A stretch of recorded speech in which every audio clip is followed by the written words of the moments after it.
You came to watch a white guy make birria.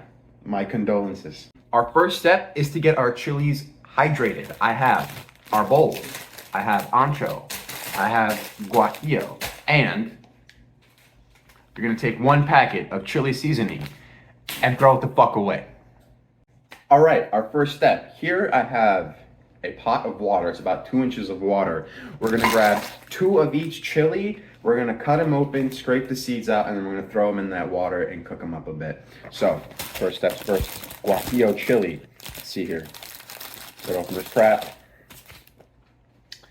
There we go. Boom, dry guajillo chili. What you're gonna do, grab your dumb kitchen shears and you're gonna kind of nip the top off there. And then just kind of stick your scissor in the little flap inside of the chili. It's a little provocative, but we're good. Just kind of cut it open down the center like this. And then you can see all those seeds right here. You're just gonna take them out. Now, if you want your whatever to be spicy, then you can keep the seeds in. But it should be fine.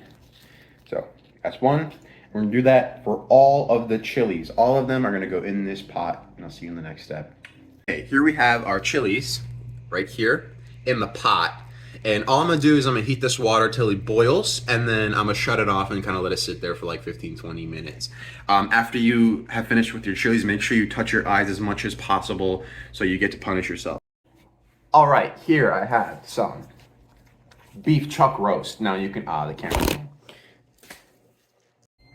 Okay, so here I have some beef chuck roast. Now you can use any meat that you want, but I'm gonna use chuck roast because you can't tell me what to do. I'm gonna open this up, throw it on my cutting board, and I'm gonna pat it dry with some paper towels, very important. All right, here I have my chuck roast on my cutting board and my paper towel. I'm gonna start patting this dry because moisture is the enemy of searing, which is what we're gonna do with this chuck roast first before we do anything else. So, when you have wet meat and a hot pan with some oil in it, what happens is that water creates a barrier between the meat and the pan itself, and you get this like gray brownish meat. You want this meat to be seared, to have a nice color, because you don't want to disappoint your guests. Okay, here I have this good for nothing skillet with some avocado oil in it. Now, you're gonna need a lot more avocado oil, or any oil really, but I swear to God, if I catch you using olive oil, I'm gonna, ooh. Okay, this sucks. All right, some pressure here. There we go. That's what we need. Pro tip, stop trying to be healthy. All right, that's about good enough. So I have my stove here set to about a 6 setting. If that means anything to you, that's probably like medium-high heat. And we're gonna sear both sides of our chuck roast. Now, in the meantime, while that's heating up, I'm gonna grab some salt. And I'm gonna season our chuck roast. I have this cute little spoon that's pretty worthless, but hey, we're gonna throw some salt all over this. Now, when you're salting meat, it's always important to remember that you don't need this crap, and you wanna grab the salt with your fingers, and you wanna spread that all over the beef, right? Now, beef loves to absorb salt, so if you're not using enough, then you're gonna serve flavorless food. Again, stop trying to be healthy. All right, I'll catch you when I have this whole thing seasoned and on the pan. Okay, let's check it out. I have my chuck roast seasoned with salt here, and no, I didn't use pepper because pepper burns really quickly. I have my hot pan here with some hot oil, and this is just about to boil. Now, if you've made it this far, congratulations, you have a 4th grade comprehension level. So now to this hot oil here, let's see, it's getting there. It's not quite hot enough, but we're gonna throw our chuck roast right in here and sear both sides. So when you're searing, it's always important to remember that you just kind of don't touch it. Just leave it there, let it get color. And if it gets stuck to your pan, always remember that meat will naturally kind of unstick itself when it's done searing on that side, okay? So once I get this in the pan, I'll come back to you. All right, so our chilies, they are boiled. I have the heat turned off before I asphyxiate myself. So I'm gonna move this off of the heat. My pan is nice and hot and ready to go with our beef. So I'm gonna take this pair of tongs and I'm going to pick up the beef and put it in the pan. I know that sounds difficult, but I promise you, you can do it. All right. Actually, I'm just gonna use my hands like an actual human.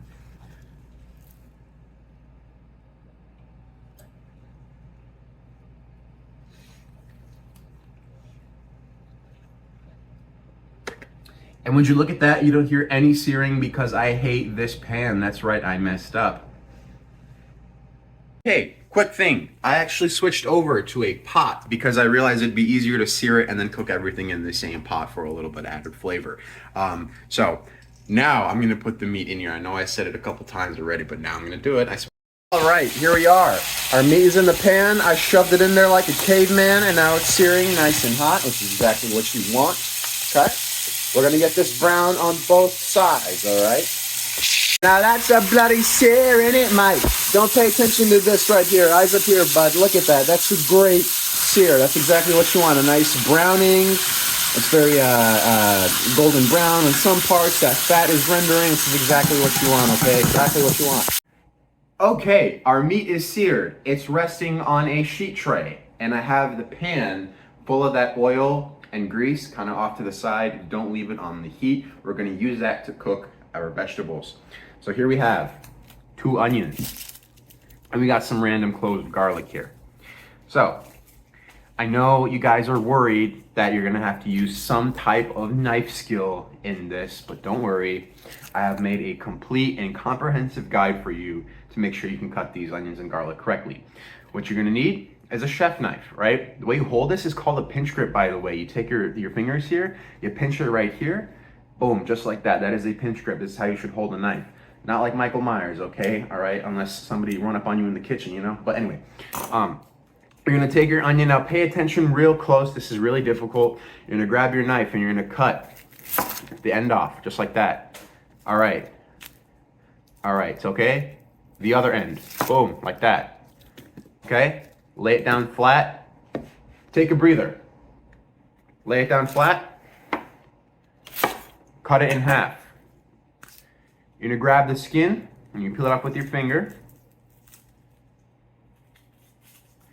Boom, just like that. We are halfway there. Nice, all right.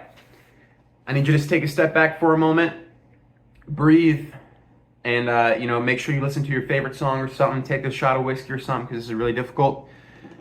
Grab your knife, grab your onion. Ready? Oh my God.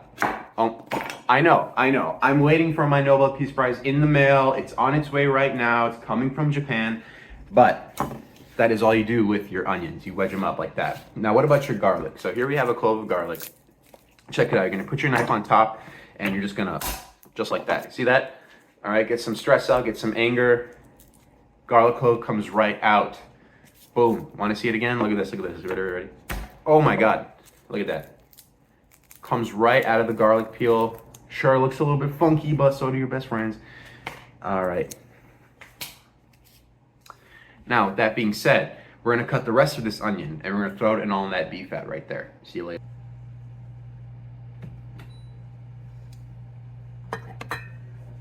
Okay, I got my beef fat and my oil back on the stove. I got my onions and my garlic cut. Now, I'll be honest, this is nowhere near enough garlic or onions for this because I'm too cheap to use my resources. But I'm gonna add just a bit more olive oil in there. Not too much. Olive oil. Oh my God. Avocado oil. Just a little bit more, just so we're not too dry. If you have a ton of fat in there, don't add oil. All right? Whoops.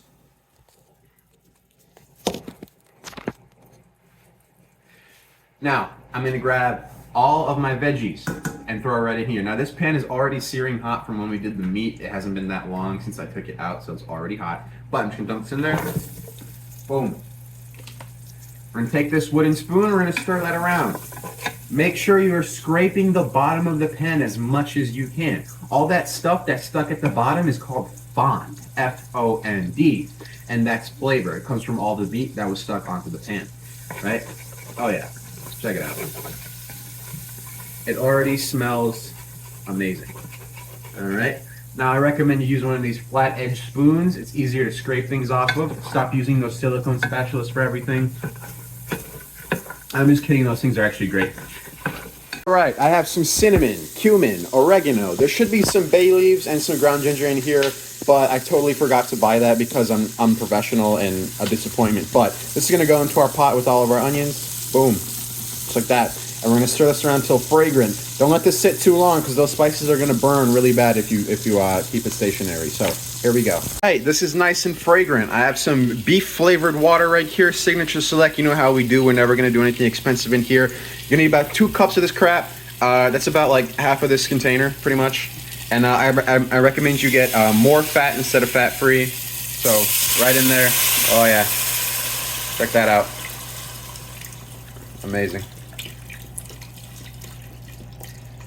Boom. Check out our beef here. So now we're gonna stir this around. Make sure you scrape that bottom really, really good to get up anything that's in that pan. We wanna make sure that all the flavor is incorporated. Another thing we're gonna add in here is a little bit of vinegar. All right, here we go. Just some vinegar, about a tablespoon, nothing much. And we're ready to start stirring. Boom. Get everything nice and mixed up. Beautiful. Excellent. You guys are doing excellent, by the way. Even if I'm silently judging you, you're doing a great job. All right, check it out. We got our onions, garlic, beef stock, and seasoning simmering up in here. I got 2 cans of this fire roasted salsa style tomatoes, because God knows we don't have time to roast our own. I got 2 cans of that, Signature Select, you know how we do. I drained all the chilies from that water. So now we're gonna add our 2 cans of tomatoes. Boom, right in there. Make sure you don't burn yourself. And then we're gonna dump all of our chilies right in this pot. Boom, just like that. We're gonna give it a quick stir, just to kind of get everything dispersed. And if you used a cinnamon stick instead of cinnamon powder, make sure you remove that cinnamon stick. We're gonna go ahead and blend this now to make a sauce. Okay, here we are. The pan, or the pot, sorry, is off the heat. I have this horrible Ray Dunn immersion blender, but if you don't have an immersion blender, please reconsider this ever, okay? I'm just kidding. Get a immersion blender for yourself. It doesn't have to be expensive. These are really, really useful in the kitchen for a lot of applications. If you don't have one of these, just use a food processor or a normal blender. If you don't have any of that, get to pounding this shit out, because you're gonna need to blend it. Anyway, we're going to blend this all up into a nice smooth sauce. Take your time, don't go fast. You're gonna splurt everything everywhere, okay? Here we go.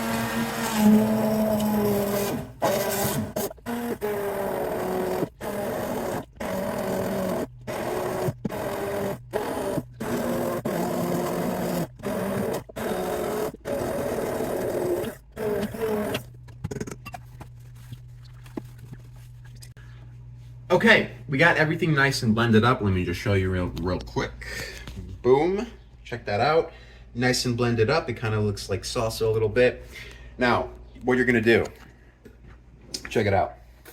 You're gonna grab a spoon and you're gonna taste it. And taste if it needs salt, if it needs seasoning, okay? It's probably gonna need more salt, but we're gonna see right now. Live tasting. Oh yeah. A lot more salt. It's spicy, but not overwhelming. It's still edible and actually tastes like something. So I'm gonna add some more salt in here. I'm gonna add a little bit of garlic powder and maybe some pepper in here, and we'll be good to go.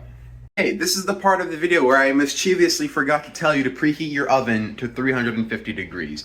Now that our sauce here is nice and blended up, what we're gonna do, we're gonna place our beef back into the pot, cover it with a lid or foil, whatever you got, and we're gonna throw it in that 350 degree oven for about 2.5 hours, or until the chuck is pull apart tender. And at that point, we're gonna have finished birria. Now, during this 2.5 hours, feel free to waste your time watching Netflix, because we all know you're not as productive as you think you are. Anyway, I'll catch you in 2.5 hours. All right, guys, it's been 2.5 hours, and check it out. Our meat is nice and tender. It's falling apart. And of course, you can take this longer and have it really, really falling apart. But I think this is a good place to stop at. Of course, if you want that consomme, you can strain all of this out and use it for a dipping sauce if you want to make birria tacos or really anything. I mean, this can just be eaten by itself just like this. So I recommend some cilantro, some onions to serve with it in a tortilla. El Milagro tortillas, please. But yeah, that is it. That is a white guy making birria. I tasted it and I think it's pretty good. Probably could use a little bit more salt, but you know, hey, for winging it and kind of doing this on the spot, I think it turned out excellent. So thank you for watching, and that is birria by a white guy. See you next time. Bye bye.